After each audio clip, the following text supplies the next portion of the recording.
Good morning बच्चों। आज आपके पास मैं एक क्वेश्चन लेकर आया हूँ जो इतिहास भी से संबंध रखता है। ये क्वेश्चन है, मौर्य के शासन प्रबंध की विस्तार से चर्चा करें। तो हमें विस्तार से चर्चा करने के लिए हमें जानना होगा कि ये कौन सी स्रोत है जिसमें इसके शासन के बारे में हमें विस्तार से जानकारी प्राप्त होगी।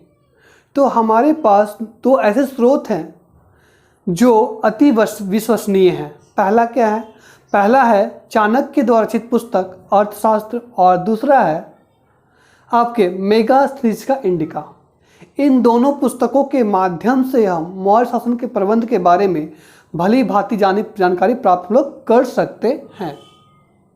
ठीक है, तो इसलिए विश्वसनीय है क्योंकि दोनों का दोनों ही थे चंद्रगुप्त मौर्य के बहुत ही करीबी। पहला चाणक्य जो उसके गुरु या प्रधानमंत्री भी थे, दूसरा आपके जो थे मेगास्थनीज जो उनके दरबार में हो रहते थे, जो सेल्यूकस निकेटर के दरबार में थे, और सेल्यूकस निकेटर ने मेगास्थनीज को चंद्रगुप्त मौर्य के दरबार में भेज दिया था, जिन्होंने यहाँ भारत में रहकर इंडिका नामक पुस्तक लिखी और इस पुस्तक के माध्यम से मौर्य शासन के बारे में महत्वपूर्ण जानकारी इकट्ठा किया।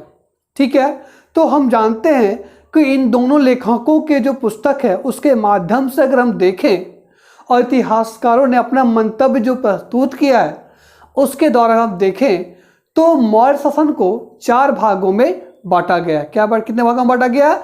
4 भागों में बांटा गया है। तो 4 भागों में कौन सा बांटा गया है? पहला बोलेंगे क्या?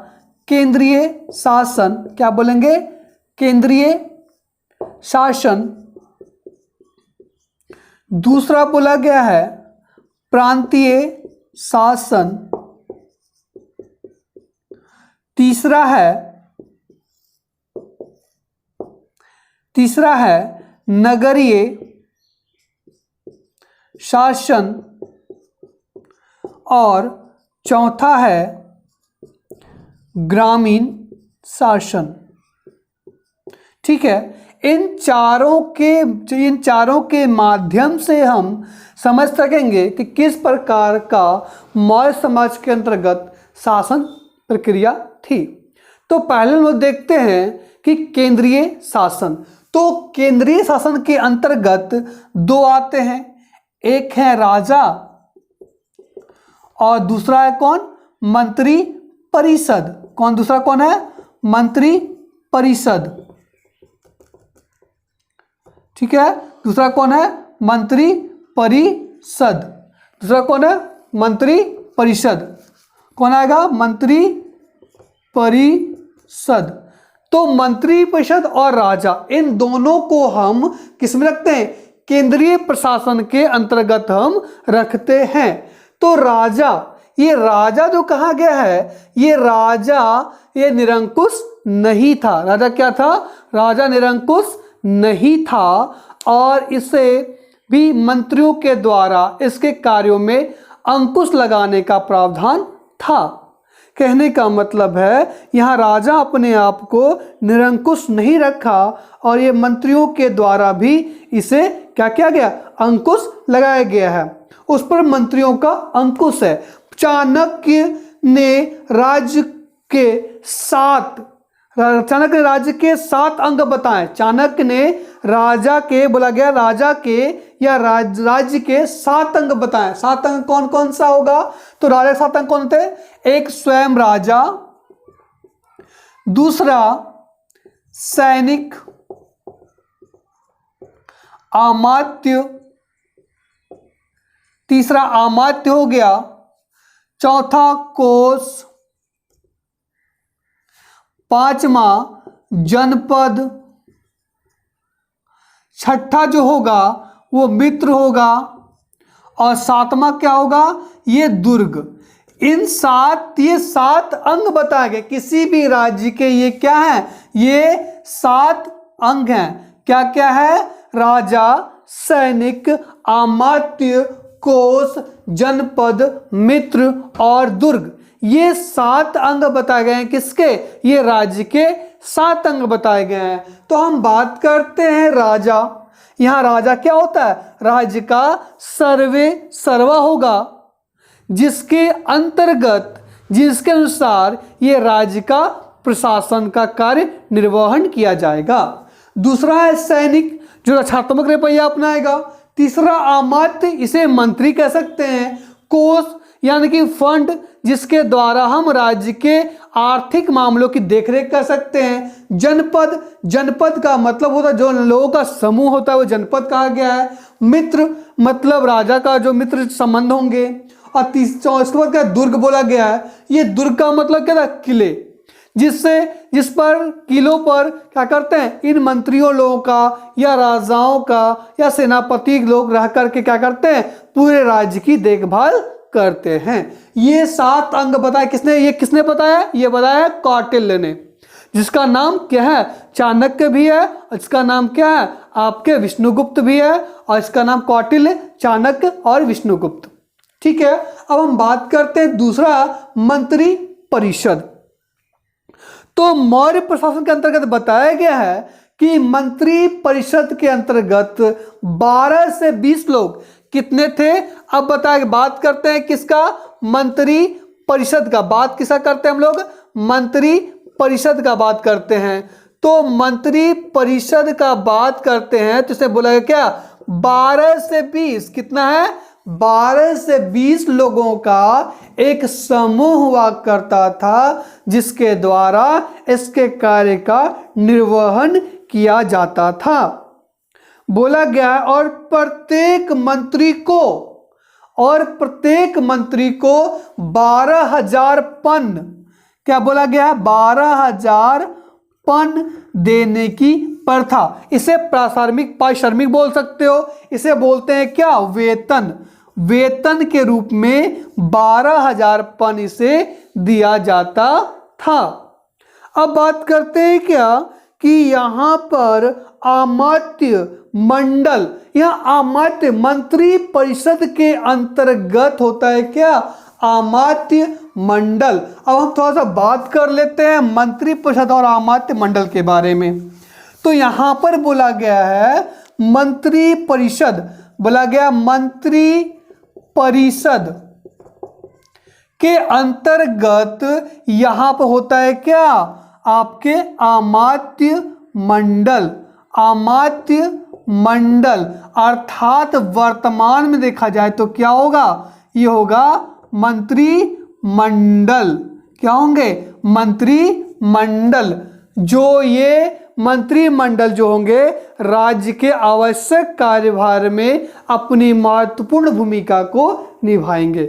अब ये कहा जाता है कि केंद्रीय शासन सुविधा की दृष्टि से, बोला केंद्रीय शासन की सुविधा की दृष्टि से, केंद्रीय शासन सुविधा की दृष्टि से यहां पर बोला गया है, केंद्रीय शासन की दृष्टि से यहां बोला गया है इसे कई भागों में बांटा गया है। इसे कई विभागों में बांटा गया, मतलब केंद्र के देखा गया अगर सुविधा, बोला गया सुविधा की दृष्टि से देखा जाए तो ये कई भागों में, मतलब बहुत सी भागों में ये विभागों में बांटा गया।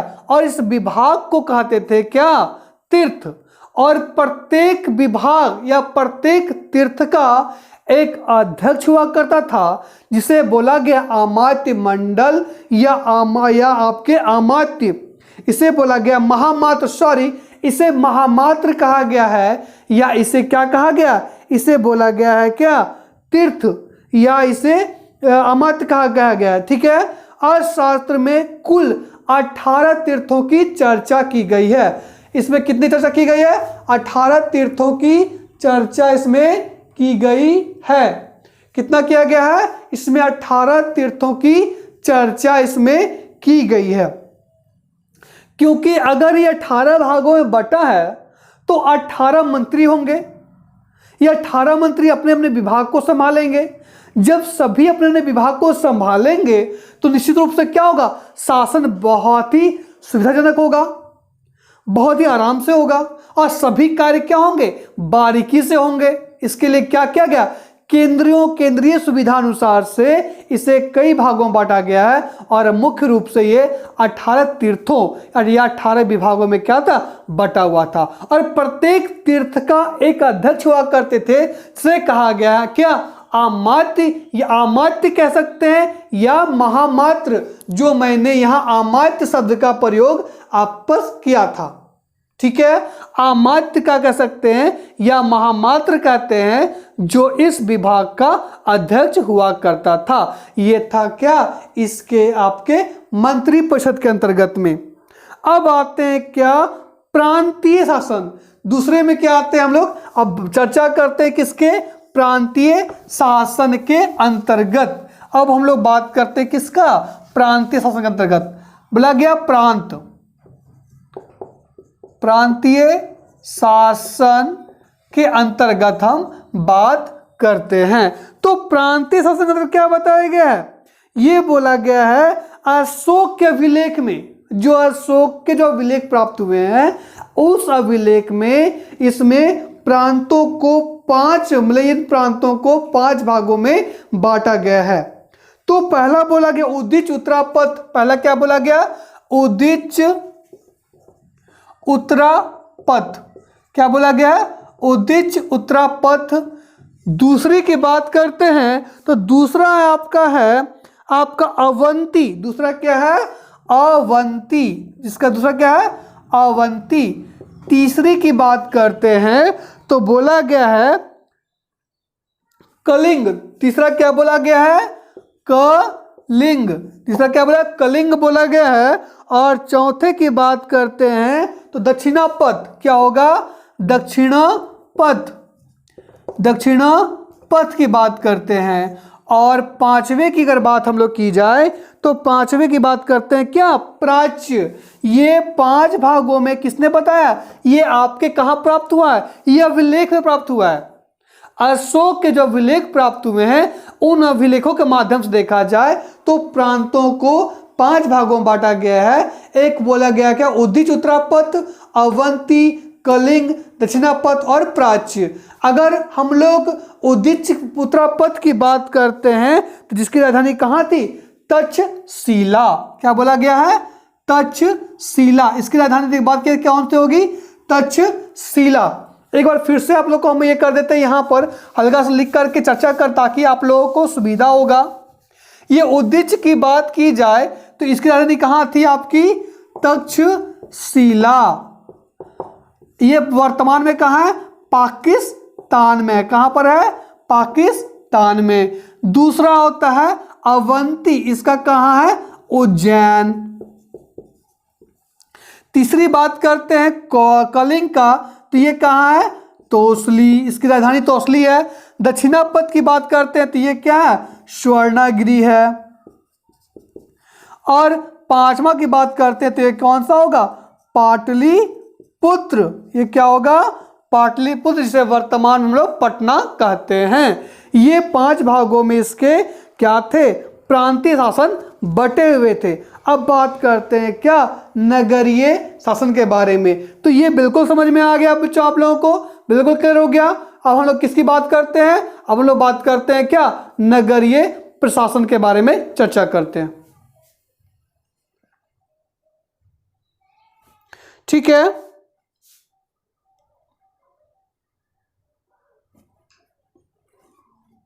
ठीक है बच्चों। अब आपको नेक्स्ट हम लेके आते हैं, नेक्स्ट वीडियो। धन्यवाद।